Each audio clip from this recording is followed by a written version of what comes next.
Ion exchange method और permute method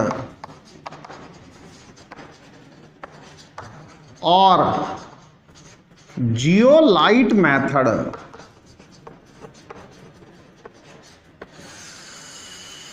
जो permanent hardness होती है, पानी में, वाटर में जो परमानेंट हार्डनेस होती है उसको आयन एक्सचेंज मेथड, इसी का दूसरा नाम परम्यूटेट मेथड है और इसी का नाम जियोलाइट मेथड है। इस मेथड से हम किस तरीके से दूर करते हैं परमानेंट हार्डनेस को, उसे समझो।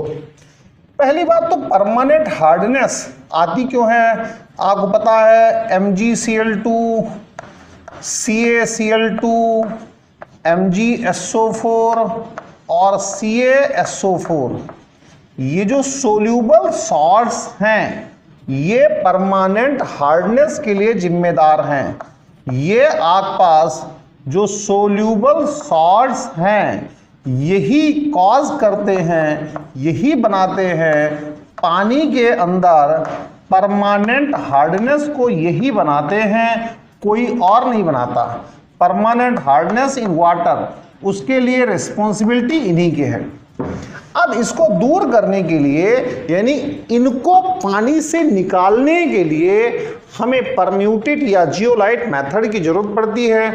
तो Na2HAl2Si2O8.XH2O, इस फॉर्मूले को बार बार समझ लीजिए।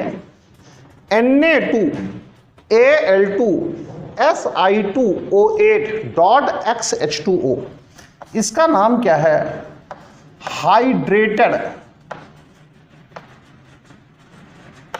सोडियम एल्यूमिनोसिलिकेट, ये आसपास इसका नाम है। ये आसपास हैं, इन्हें हाइड्रेटेड वाटर मॉलिक्यूल्स बोला जाता है या फिर इनका नाम वाटर मॉलिक्यूल्स ऑफ हाइड्रेशन होता है, ऑफ हाइड्रेशन, या फिर और क्रिस्टलाइजेशन वगैरह भी कई बार कहते हैं। वो एक अलग इशू है, कभी बाद में बताऊंगा आपको।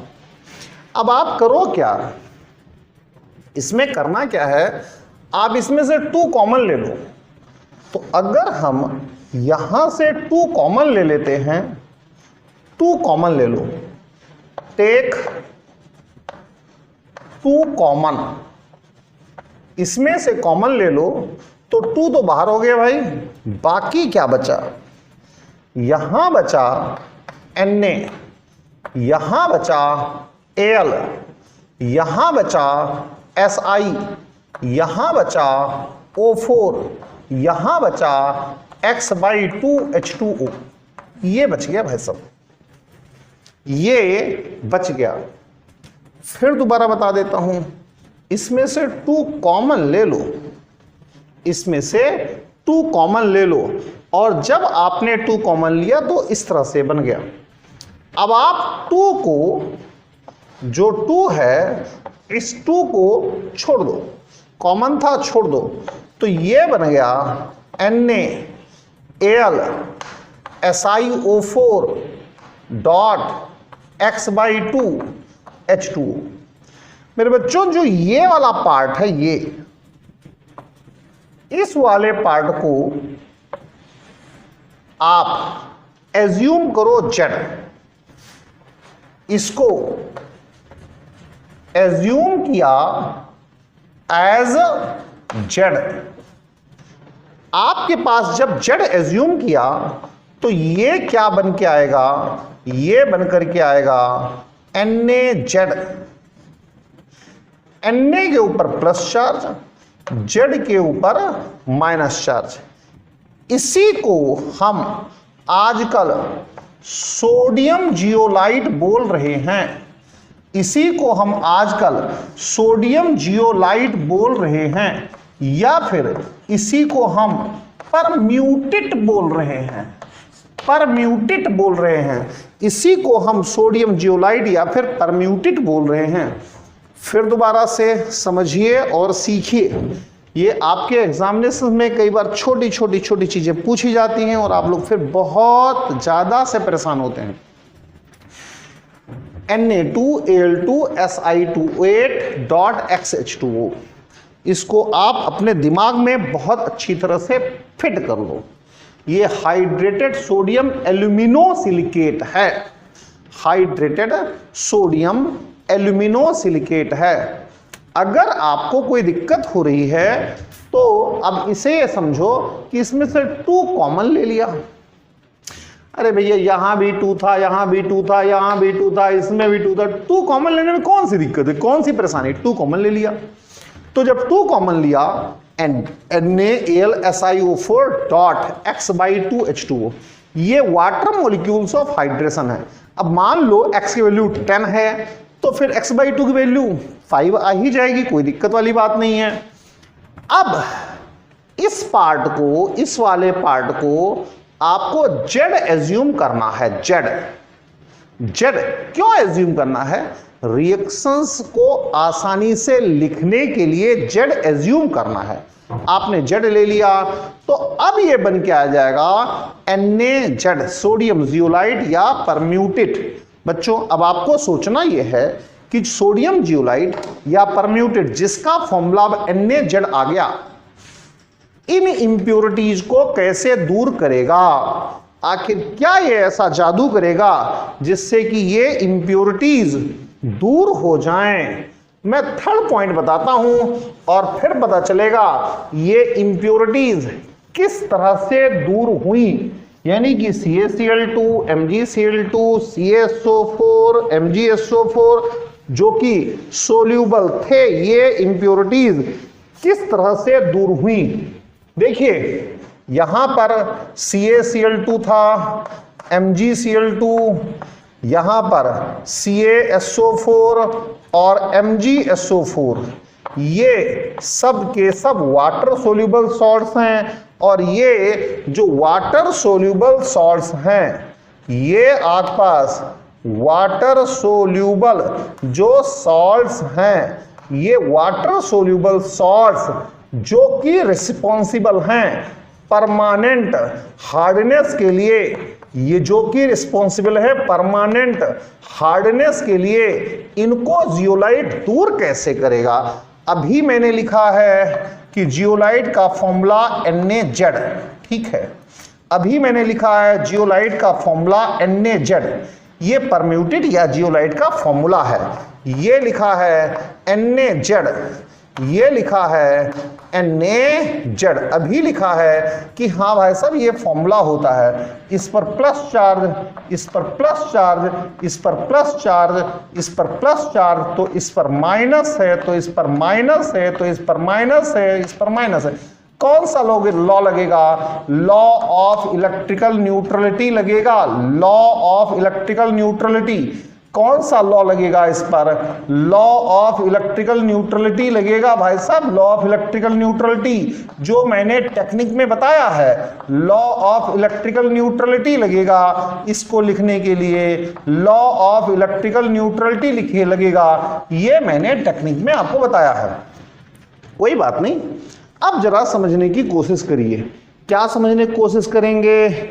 मुझे दूसरे कलर का पेन नहीं मिल रहा है, कोई दिक्कत नहीं है। ये जो Ca है ये इस निगेटिव को लेगा, ये जो Mg है वो इस निगेटिव को लेगा, ये जो Ca है ये इस निगेटिव को लेगा, ये जो Mg है ये इस निगेटिव को ले जाएगा। ठीक है जी, ले करके जाएगा। तो अब क्या बनाएगा? यहां बनाएगा Ca की वैलेंसी 2 थी और Z की वैलेंसी 1 थी, तो CaZ2 बनाएगा। यहां पर MgZ2 बनाएगा, यहां पर CaZ2 बनाएगा, यहां पर MgZ2 बनेगा। अरे Z की वैलेंसी 1 है Ca है। अरे यहां भी तो लॉ ऑफ इलेक्ट्रिकल न्यूट्रलिटी लग गया भाई साहब, लॉ ऑफ इलेक्ट्रिकल न्यूट्रलिटी लग गया। क्यों परेशान हो रहे हो, लॉ ऑफ इलेक्ट्रिकल न्यूट्रलिटी इसमें भी लग गया, कोई दिक्कत नहीं है जी। अब आप देखो यहां पर 2 करना पड़ेगा, 2 करना पड़ेगा, 2 करना पड़ेगा, 2 करना पड़ेगा। अब देखिए प्लस बनेगा 2NaCl, प्लस बनेगा 2NaCl, प्लस बनेगा Na2SO4, प्लस बनेगा Na2SO4। ये वाटर इनसोल्यूबल है, यानी छानने से ये अलग हो जाएगा, फिल्टर करोगे अलग हो जाएगा, फिल्टर करोगे अलग हो जाएगा। ये वाटर इनसोल्यूबल है, फिल्टर करोगे अलग हो जाएगा। ये जो कंपाउंड है ना, ये वाटर इनसोल्यूबल है, फिल्टर करोगे अलग हो जाएगा। ये जो कंपाउंड है ये वाटर इनसोल्यूबल है, फिल्टर करोगे अलग हो जाएगा। इसका मतलब है अब पानी जो है वो इनसे जो CaCl2, MgCl2, CaSO4, MgSO4 जो ट्रबल क्रिएट कर रहे थे, जो बॉयलर में लॉन्ड्री में सिल्ट सी जमा रहे थे, जो डिपॉजिट हो रहा था, उस समस्या से ये अब दूर हो जाएगा। ये सॉलिड फॉर्म में रहेगा, ये सॉलिड मिलेगा, ये सॉलिड, ये सॉलिड, ये सब सेपरेट हो जाएंगे। जैसे छानोगे, छानते ही सेपरेट, ये एक्वस, ये एक्वस, ये एक्वस, ये एक्वस, यानी इन्हें फिल्टर करके हम सेपरेट कर सकते हैं। इन्हें हम फिल्टर कर लेंगे, अगर हम फिल्टर करके हम सेपरेट कर सकते हैं, यानी इन्हें फिल्टर ऑफ कर सकते हैं, फिल्टर करके निकाल सकते हैं। इस तरीके से परम्यूटेड या जियोलाइट या फिर आयन एक्सचेंज रिएक्शन से, ये आयन एक्सचेंज रिएक्शन है, this reaction is called ion exchange reaction. यानी सभी रिएक्शंस का नाम, ये सभी जो रिएक्शंस हैं, ये सारी रिएक्शंस आयन एक्सचेंज रिएक्शंस हैं। These all reactions, the name of reaction is ion exchange reaction. Ion exchange reaction, तू मेरा आयन ले ले, मैं तेरा आयन ले लूं, आयन को एक्सचेंज कर रहे हैं एक दूसरे से। इस वजह से ये सॉलिड के फॉर्म में बन गया, इन्हें छान करके अलग कर देंगे, पानी ठीक ठाक हो गया। अब देखो बच्चों, जियोलाइट जो है वो बहुत इंपॉर्टेंट चीज है। जियोलाइट जो है वो बहुत इंपॉर्टेंट चीज है, इसे आप कैटलिस्ट वगैरह में भी पढ़ेंगे। तो इसलिए हमें अब जियोलाइट, ठीक है ये बाहर आ गया, अब जियोलाइट की रिकवरी भी करनी पड़ेगी, यानी Ca की जगह पर Na लगाना पड़ेगा, Mg की जगह पर Na, रिकवरी करनी पड़ेगी, वरना फिर जियोलाइट कितना आप जियोलाइट इस्तेमाल करोगे, तो जियोलाइट की रिकवरी करनी पड़ेगी। चलिए हम इसको भी सीख लेते हैं कि यहीं पर हम जियोलाइट की रिकवरी कैसे करेंगे। यानी कि जो सॉलिड की फॉर्म में हमने जियोलाइट को अलग कर लिया, जो सही पानी था, अच्छा पानी था, उसे सेपरेट कर दिया, लेकिन जब और कोई पानी, और हम कहां से जियोलाइट लाएंगे, इतने लार्ज स्केल पर जियोलाइट कहां से लाएंगे, तो हमें अब जियोलाइट की रिकवरी करनी पड़ेगी। तो हम अगर कहें कि रिकवरी ऑफ जियोलाइट, किस तरीके से हम जियोलाइट और परम्यूटेट को रिकवर करें, तो देखिए कैसे होगा। क्या है भाई, क्या है, क्या है, किस तरह से बन गया है, ये CaZ2 बन गया है, ये MgZ2 बन गया है, यही तो बन गया है ना जियोलाइट, यही तो तकलीफ हो गई है, यही तो जियोलाइट बन गया है। ये सॉलिड की फॉर्म में है, हमने अभी छान करके अलग किया था। कुछ मत करो, बिल्कुल परेशान मत हो, इसमें नमक डाल दो, इसमें क्या डाल दो, सॉल्ट, इसमें डाल दो नमक का पानी, डाल दो नमक का सॉल्यूशन डाल दो, और नमक डालते ही होगा क्या, CaCl2 बनेगा। नमक डालते ही होगा क्या, ये MgCl2 बनेगा, कोई दिक्कत नहीं है।